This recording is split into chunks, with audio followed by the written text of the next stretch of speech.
Assalamualaikum warahmatullahi wabarakatuh.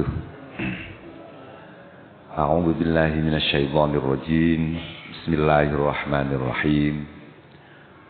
Alhamdulillahi rabbil alamin wa bihi nasta'inu ala umurid dunya waddin. Wassalatu wassalamu ala asyrafil mursalin sayyidina wa maulana Muhammadin wa ala alihi wa ashabihi ajma'in.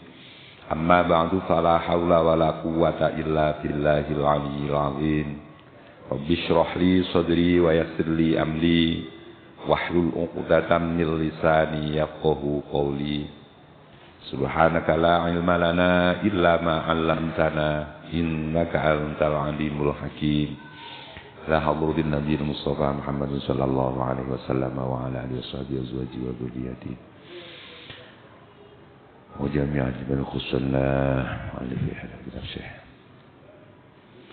أبو حميد محمد بن محمد الغزالي وخصنا حضرة الوكيل خصوصي ما قولوا ولا الله رحمه الله غفر الله لهم ونفعنا الله بعلومهم ومتنا بأسرارهم وأنوارهم ويعيد علينا من بركاتهم في الدين والدنيا الآخرة. الفاتحة. أعوذ بالله من الشيطان الرجيم. بسم الله الرحمن الرحيم. Alhamdulillahi rabbil alamin arrahmanir rahim maliki yaumiddin iyyaka na'budu wa iyyaka nasta'in ihdinas siratal mustaqim siratal ladzina an'amta 'alaihim ghairil maghdubi 'alaihim waladdallin amin. Bismillahirrahmanirrahim. Al-qawlu fi ma'asil qalbi. Al-qawlu utawi iki iku pengucap fi ma'asil qalbi, bahas ing dalem pira-pira maksiate ati.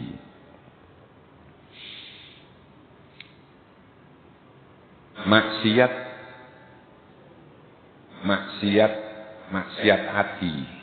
hati niku iso mlakune ten kene rasa nggih, di perasaan kita.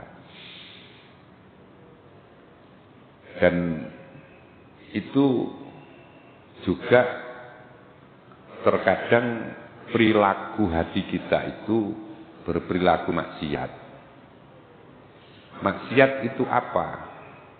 Maksiat itu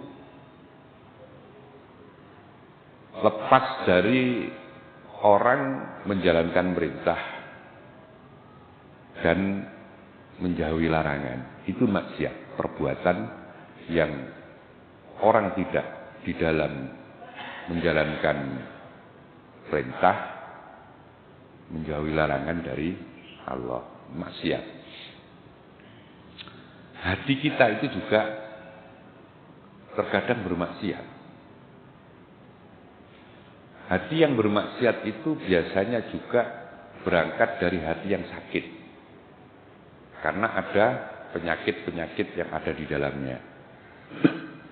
Nah, orang yang sakit hatinya itu ciri khasnya berbalik dengan orang yang sakit fisik. Orang yang sakit fisik itu biasanya dia merasa sakit. Bisa jadi tubuhnya menjadi meriang, kepalanya pusing, dadanya sakit, nafasnya, dan lain-lain. Itu orang yang sakit tahu bahwa dia sakit. Dan orang yang lain tidak pernah merasakan sakitnya orang yang sakit secara fisik. Orang kena pusing aja. Orang yang sakit merasa, luar biasa, luar biasa, kepala saya pusing. Tapi orang yang di sampingnya sekalipun dia juga tidak ikut merasakan. Berbeda berbanding balik dengan orang yang di hatinya itu ada sakit. Ketika orang itu hatinya sakit, biasanya dia tidak merasa kalau hatinya itu sakit. Tidak merasa. Tapi orang di sekitarnya itu yang merasakan. Orang yang ada orang hatinya sakit, dia enjoy aja, merasa ini bener aja. Tapi orang yang di sekitarnya itu yang merasakan dampak dari sakitnya orang yang sakit di dalam hatinya. Maka kaul kemarin mengatakan in aradta hifdzal jawari fa'alika bi tathhiril qalb. Seandainya engkau kepingin perilaku zahirmu itu bagus, maka perbaikilah. Fa'alika bi tathhiril qalbi, maka perbaikilah suasana atau kondisi hatimu. Dengan apa? Bahwa at-taqwa al-batin, yaitu takwa di dalam batin. Batin kita jauhkan dari penyakit-penyakit yang ada. Al-qalbu wa al-mubgha allati idza sulhat sulha biha sairul jasad. Fa idza fasadat fasada biha sairul jasad. Hati itu apa? Hati itu kalau dilihat dari sisi fisik hanya al-mubgha, hanya berbentuk daging. Tapi ini kalau tidak dikelola dengan baik, maka itu akan berdampak kemana-mana. Idza sulhat sulha biha sairul jasad. Apabila hati ini baik, kondisinya di dalam baik, maka seluruh jasad ini akan menjadi baik. Dan apabila hati itu rusak, maka seluruh jasad itu tampilan juga akan menjadi rusak. Fastagil biislahi tasluha bi jawarih. Nah, sekarang al-qaulu fi ma'asil batin, fi ma'asil qaul. I'lam anna sifatil madmuma fil qalbi katsirah. Iklan ngerti sira anna sifati sak temene pira-pira sifat al madmumata kang diwodo fil qalbi ing dalam ati iku kathiratun akeh. Ketahuilah bahwa sifat-sifat madmumah yang tercela yang ada di dalam hati itu banyak sekali. Sifat-sifat tercela yang ada di dalam hati itu banyak sekali. Wa tariqu tadhiril qalbi utawi dalane nyuceni ati min radzailiha saking pira-pira sifat asore ati iku tawilun dawa. Wasabilul ilaji utawi dalane nambani fiha ing dalem radzail iku ghamidun angel. Ketahuilah bahwa sifat-sifat tercela di dalam hati itu banyak sekali.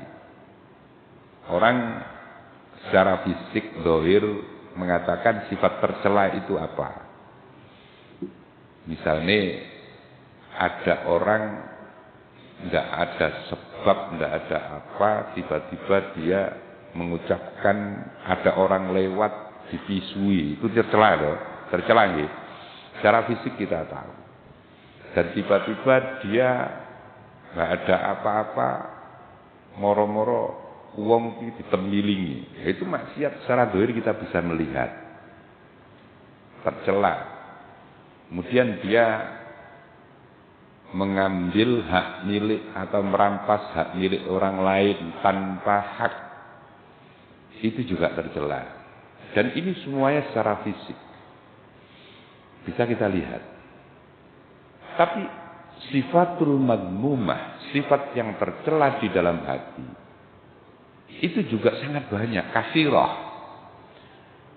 Sifat yang tercela di dalam hati ini untuk mensucikan hati dari kotoran-kotoran yang ada di dalam hati kita itu butuh waktu yang sangat panjang dan jalannya berliku-liku. Faqat indarasalan teman-teman wus dadi lebur bil kulliyati kelawan sekabehane apa ilmune nambani wa amalu lan ngamali nambani li ghaflatil khalqi krana laline makhluk an anfusihim saking awake kabeh wa istighalihim lan ketunggule kabeh hiza khari fid dunya kelawan pira-pira perhiasan dunya.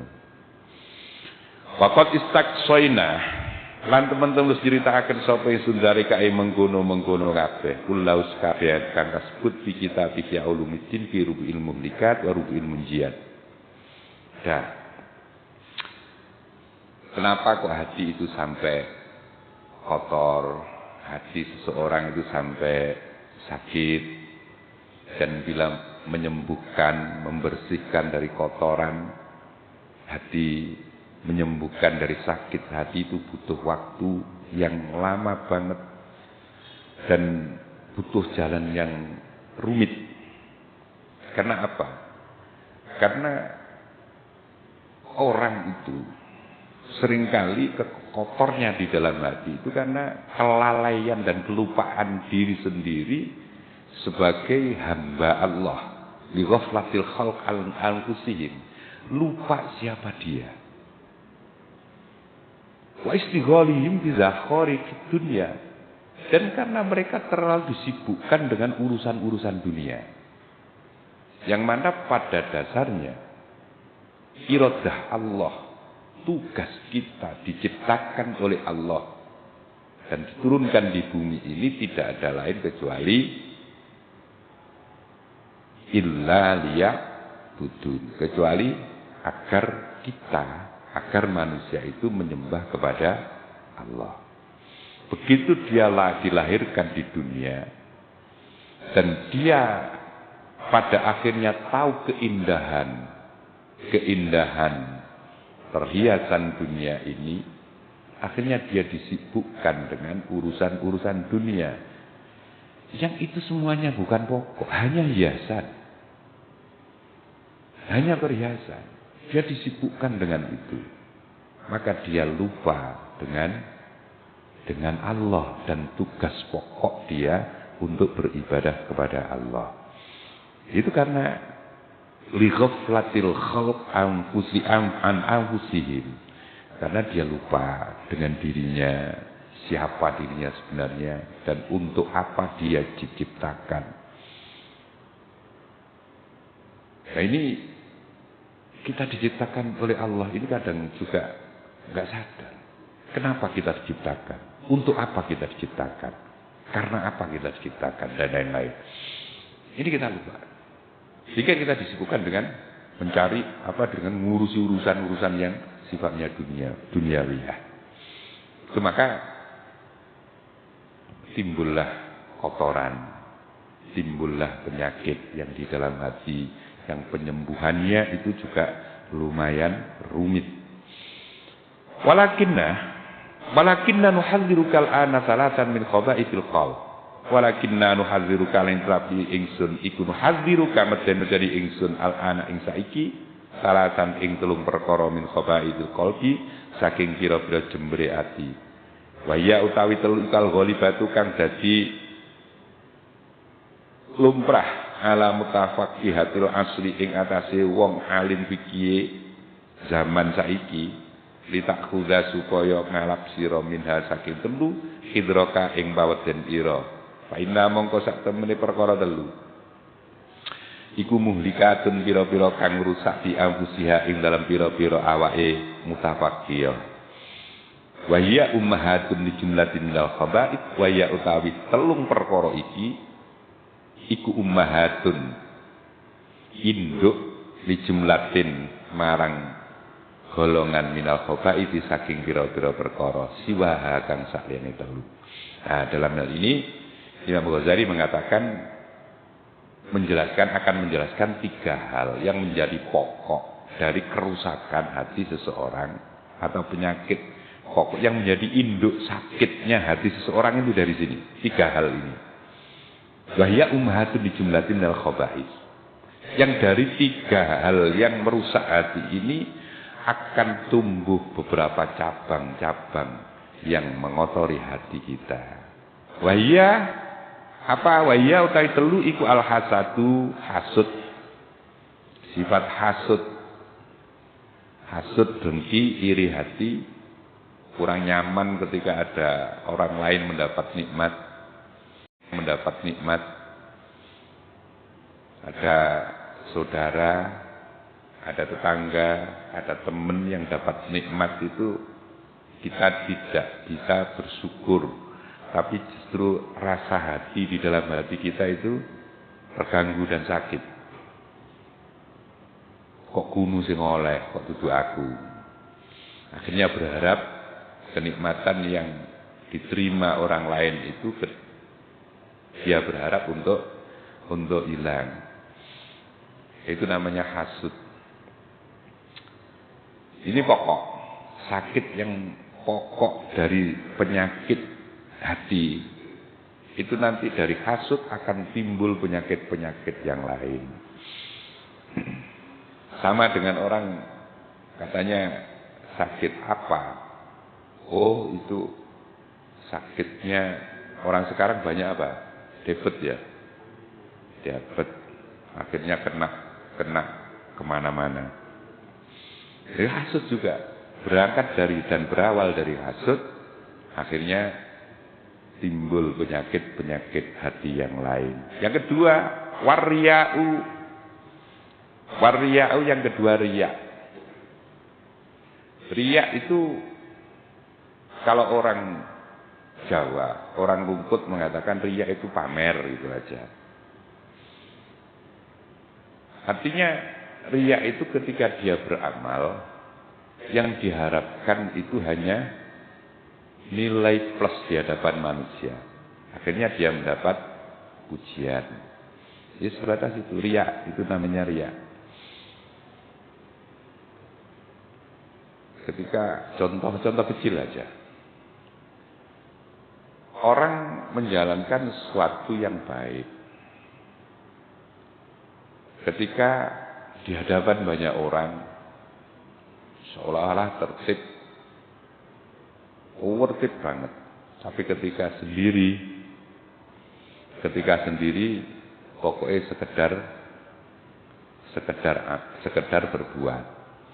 Contoh kecil orang sholat aja ya, orang sholat. Sholat kalau di masjid, kita sholat di masjid, sholat isya di masjid, butuh berapa waktu? Katakanlah 3 sampai 5 menit. Tapi ketika kita sholat di rumah sendiri, sholat isya, kira-kira waktu yang kita butuhkan sholat isya di rumah sendiri, di kamar sendiri, berapa lama? Wah, kalau saya di masjid 5 menit. Tapi kalau saya di rumah 15 menit. Seperti itu. Rata-rata enggak. Rata-rata kalau di masjid salat isya bisa jadi makan waktu 5 menit. Mulai takbiratul ihram sampai salam. Kalau di rumah takbiratul ihram sampai salam butuh waktu kurang dari 3 menit. Selesai. Kenapa kok ini bisa terjadi? Apakah sholat isya itu kalau di masjid 4 rakaat, kemudian kalau di rumah menjadi 2 rakaat? Enggak juga. Ternyata tidak. Sama-sama 4 rakaat. Ya. Tapi kok berbeda? Nah, itu arya. Atau contoh riya lagi yang sering terjadi. Itu ketika di depan publik itu. Di depan publik biasanya sudah saya enggak ikut-ikut pokoknya. Dia meninggalkan satu perbuatan baik. Meninggalkan satu perbuatan baik dengan dalih saya enggak mau menjalankan kebaikan. Itu karena apa? Takut saya nanti dipuji orang. Dia meninggalkan sesuatu yang baik. Dalihnya takut dipuji orang. Justru itu riya. Artinya apa? Perbuatan baik sekalipun yang berkeinginan untuk dipuji orang atau meninggalkan satu perbuatan baik untuk agar tidak dipuji orang, itu pun dua-duanya sama-sama riya. Nah, dari sikap riya yang seperti ini nanti juga akan timbul beberapa penyakit yang ada di dalam hati. Wal ujubu lan ujub. Ujub itu apa? Seperti yang kita sampaikan kemarin, ujub itu merasa dirinya baik. Jadi kepedean. Di ujub itu merasa Dengan prestasinya dia itu, wah bangga banget. Akhirnya ujub, dari ujub timbul takabur, timbul takir dan lain sebagainya, akan timbul banyak hal yang ada di dalam hati dari ujub. Jadi pokoknya penyakit hati dari 3 ini, hasud, riya dan ujub. Iblis laknatullah itu dilaknat oleh Allah dan tidak akan pernah dia itu masuk surga lagi. Itu berawal dari ujub, kemudian takabur, ta'ajjub binafsi. Dia merasa lebih daripada Mbah Nabi Adam. Itu cerita yang sangat populer. Cerita yang sangat populer dan itu terwariskan terus menerus. Orang makhluk Allah yang pertama, ujub kemudian dilaknat sampai akhir nanti dan dia tidak akan pernah mendapatkan nikmat. Itu ya iblis. Gara-garanya apa? Kalau kita melihat cerita di dalam Al-Quran, iblis itu siapa? Iblis itu adalah makhluk Allah yang luar biasa. Pinter kok. Iblis itu pinter, jenius. Dan dia di samping alim juga ibadahnya luar biasa. Bukan dia tidak mau ibadah. Dan tercipta jauh sebelum Nabi Adam. Jadi usianya jauh lebih tua dari Nabi Adam. Kalau kita buka dan melihat cerita di dalam Al-Quran itu, ketika Allah menciptakan Nabi Adam, singkat ceritanya, kemudian Allah memerintahkan kepada seluruh penduduk surga untuk bersujud kepada Nabi Adam. Ya malaikat isjudu li Adam. Usjudu li Adam. Bersujudlah kalian semua. Para penghuni surga ini, para malaikat, para penduduk surga semuanya. Kepada siapa? Kepada Nabi Adam. Fasajadu. Mereka semuanya bersujud illa iblis, kecuali iblis. Kecuali iblis. Aba wastakbar wa kana minal khasirin. Alasannya iblis apa? Ditanya kepada Allah. Kenapa kamu enggak mau sujud kepada Allah? Alasannya karena pinter, itu sih pinter. Berangkat dari rasa ujubnya. Dia mengatakan bahwa, ya Allah, saya tidak pantas untuk bersujud kepada Adam. Yang pantas saya harus bersujud hanya kepadamu. Hanya kepada Engkau ya Allah. Itu padahal karena dongkolnya sakit hati, dia campur hasud, campur ujub. Siapa Adam? Adam anak makhluk kemarin, baru ciptakan. Kok tiba-tiba saya disuruh sujud kepada Adam? Enggak. Saya jauh lebih tua, saya jauh lebih senior, saya jauh lebih pinter, dan lain sebagainya. Alasan-alasan yang banyak. Karena dia merasa lebih baik. Sehingga dia berani untuk mengatakan tidak mau bersujud. Dengan pakai dalih, saya lebih mulia dari Adam. Karena saya lebih pinter, saya lebih lama dalam beribadah dan lain sebagainya. Tiba-tiba disuruh saya tercipta dari bahan yang lebih bagus dan lain sebagainya.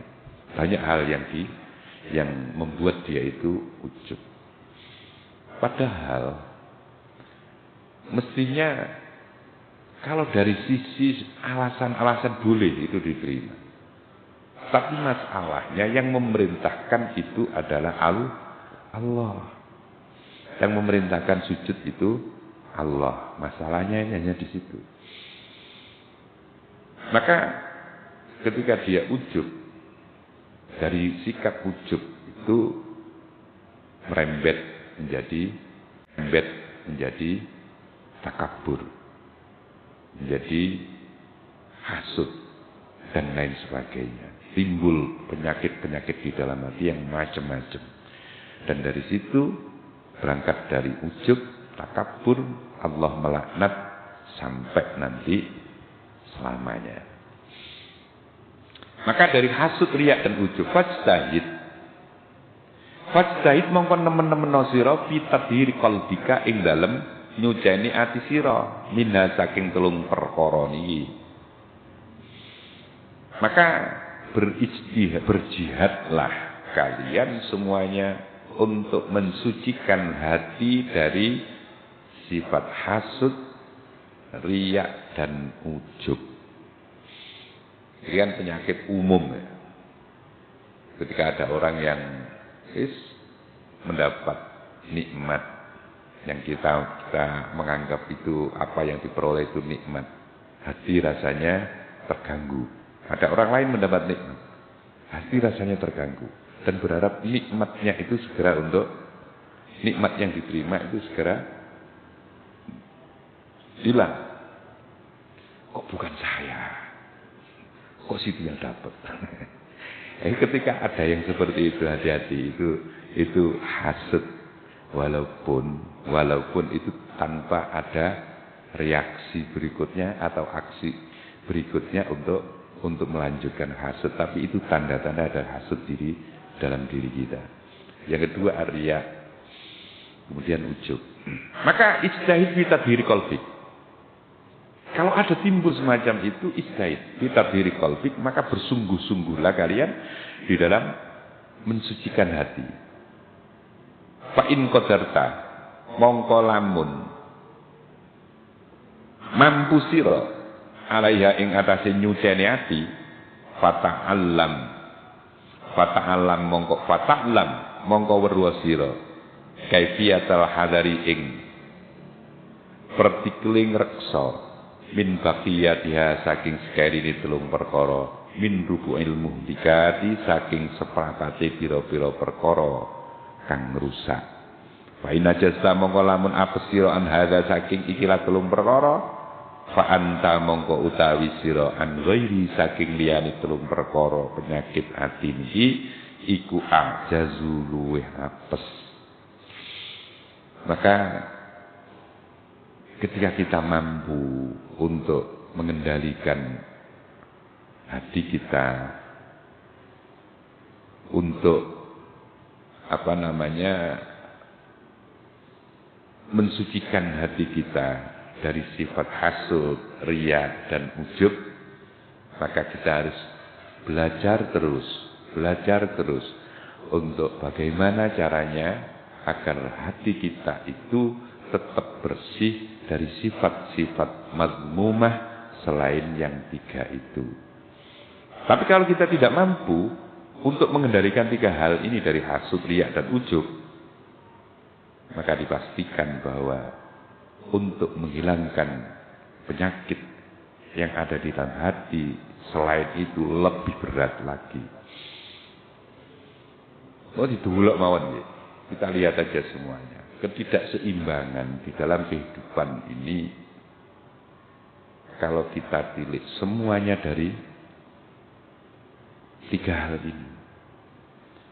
Karena orang itu hasud, karena orang itu gila pujian, karena orang itu ada ujub dan takabur di dalam dirinya, sehingga menimbulkan aksi yang merusak semuanya.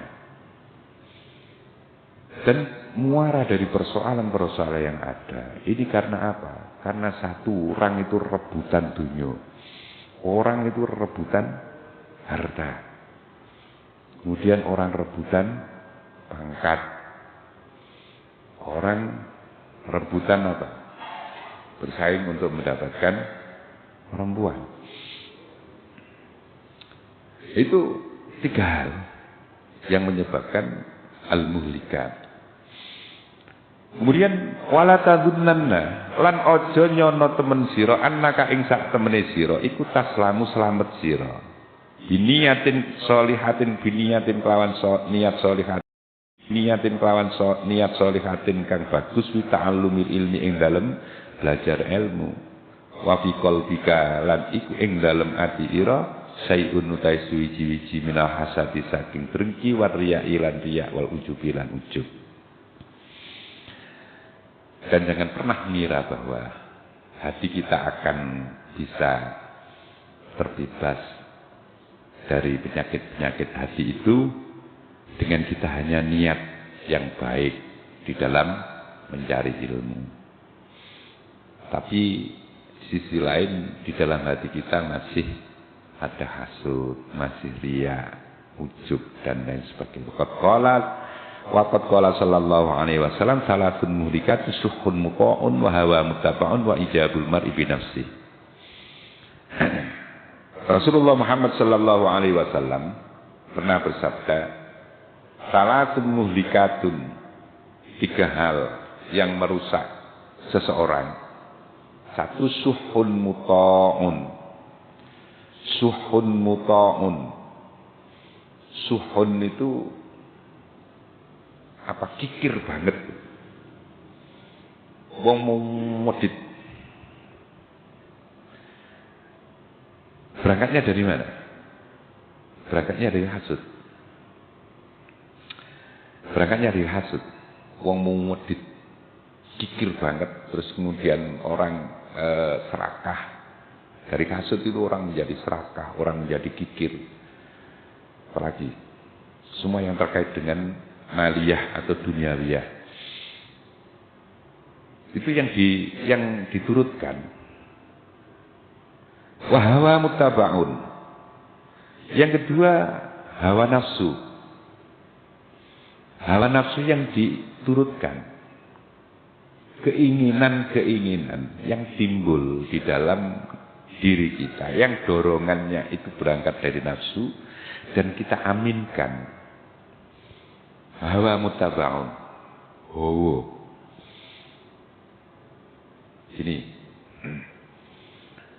orang hidup itu mesti punya keinginan. Setiap keinginan itu biasanya mesti dibarengi dengan nafsu yang ada. Maka keinginan yang timbul, apapun keinginan itu, walaupun keinginan itu nampaknya itu bagus, kita pun harus tetap hati-hati. Harus kita kelola nafsu kita itu menjadi benar. Orang pada awalnya kepingin hidup ini sejahtera. Atau aku gak kepingin apa-apa, aku kepingin hidup itu pokoknya saya mangan wareg awak iso sehat. Itu keinginan normal. Tapi keinginan seperti itu ketika berangkatnya itu dibarengi dengan nafsu, hati-hati. Nafsu itu pasti ammaratun bisu illa ma rahima rabbi. Harus kita kelola itu. Apakah benar? Dalam kita menempuh atau mencari kehidupan yang normal, pokoknya mangan wareg, terus mari ngono punya rumah walaupun sederhana, keluarga saya sehat. Berangkatnya dari situ aja, keinginan itu, dan itu baik. Itu keinginan yang baik, keinginan dasar. Kalau ini tidak mampu mengelola, orang itu dalam perilaku mewujudkan dia kepingin rumah, kepingin makannya itu terpenuhi, wareg istilahnya, kemudian keluarganya menjadi sehat. Ini keinginan yang awalnya ini baik. Kalau nafsu keinginan itu tidak dikelola dengan baik, dia akan menempuh itu semuanya dengan jalan pokoknya oleh. Sing penting aku mangan wareg, persoalan dari mana itu urusan belakang. Nah, ketika dia mampu itu dan dia memperoleh rizkinya itu dengan cara yang baik, kemudian terpenuhi kebutuhan dasarnya, dia rumah punya, anak istrinya sehat, kemudian rizki untuk kesehariannya cukup. Orang tidak cukup itu aja. Kemudian dia ingin berbuat yang baik. Semua keinginan yang ada walaupun nampak baik, kita tetap dalam pengelolaan nafsu kita harus curiga. Jangan-jangan ini nanti ada terselip sesuatu yang akan membelokkan dan menggoda kita untuk menjerumuskan kita ke neraka. Asal kita ingin menurut, yes, itu masih urusan dunia, wajar. Sekarang orang ke urusan akhirat. Wah, kalau sudah begini saya kepingin sholat saya itu jangkep dan saya bisa jamaah di masjid 5 waktu. Keinginan itu baik. Wes, gak ada orang yang mengatakan tidak baik. Itu semuanya baik. Tapi kita juga harus mampu mengelola nafsu kita. Apakah hawa, apakah keinginan yang timbul yang baik ini nanti benar-benar akan menjadi baik. Kalau tidak dikelola, akhirnya apa? Ketika kesejahteraan di rumah sudah cukup, dia berangkat ke masjid setiap 5 waktu tidak pernah bolong. Ini kalau pengelolaan nafsu tidak baik, hati-hati juga akan timbul rasa, wah alhamdulillah, aku kecukupan kabeh, aku iso jamaah 5 waktu jangkep. Terus marung, lah nek wong iku tanggoku sing iku wis uripe penak, kecukupan kabeh, garek kon jamaah tok lu cek angeli. Nah, akhirnya apa? Akhirnya timbullah rasa ujub di dalam diri kita. Aku luwe apik timbangane, saya lebih baik daripada ini benih-benih ujub. Nah, itu sesuatu amalia yang baik. Kemudian dia sudah bebas dari itu. Jamaah sudah selesai. Dan dia tanpa ada rasa apa-apa. Ini sudah kebiasaan sudah, dan tidak ada perasaan baik dari sisi amalia yang itu. Dan timbul keinginan-keinginannya. Setiap keinginan yang ada, walaupun itu baik, maka kita harus mampu untuk mengelola itu semuanya. Jangan sampai terselipkan nafsu yang akan mencuri niat kita yang baik itu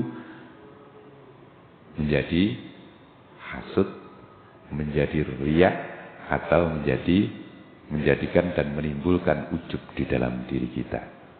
Yang kita cari benar-benar apa? Benar-benar dalam setiap amal perbuatan itu adalah ridho dari Allah Subhanahu wa ta'ala. Pengelolaannya seperti apa? Kita tahu bahwa kita sebenarnya tidak mampu untuk berbuat apapun kecuali hanya kehendak dan anugerah dari Allah Subhanahu wa ta'ala. Haula wala quwwata illa billah. Selesai. Wa i'jabul mar'i bi nafsi. Wa i'jabul mar'i bi nafsi, dan ujubnya seseorang atau orang melihat dirinya itu sangat baik. Bi nafsi, melihat dirinya itu lebih baik, melihat dirinya itu berprestasi yang luar biasa dan lain sebagainya. Ammal hasad fa huwa mutasya'ibun minas suh. Sampun bisa. Pun nggih.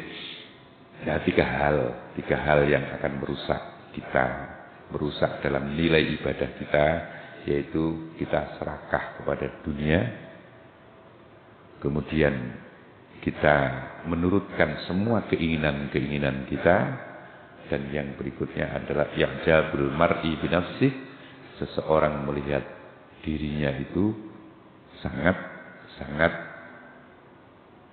baik atau lebih baik daripada orang lain. Amal hasad fa huwa mutasya'ibun minas suh. Mudah-mudahan kita semuanya diberi hati yang bersih oleh Allah Subhanahu wa taala. Keluarga kita semuanya selalu diberi iman dan Islam sampai akhir dan husnul khotimah. Setiap perbuatan kita mudah-mudahan Allah ridho. Al-Fatihah.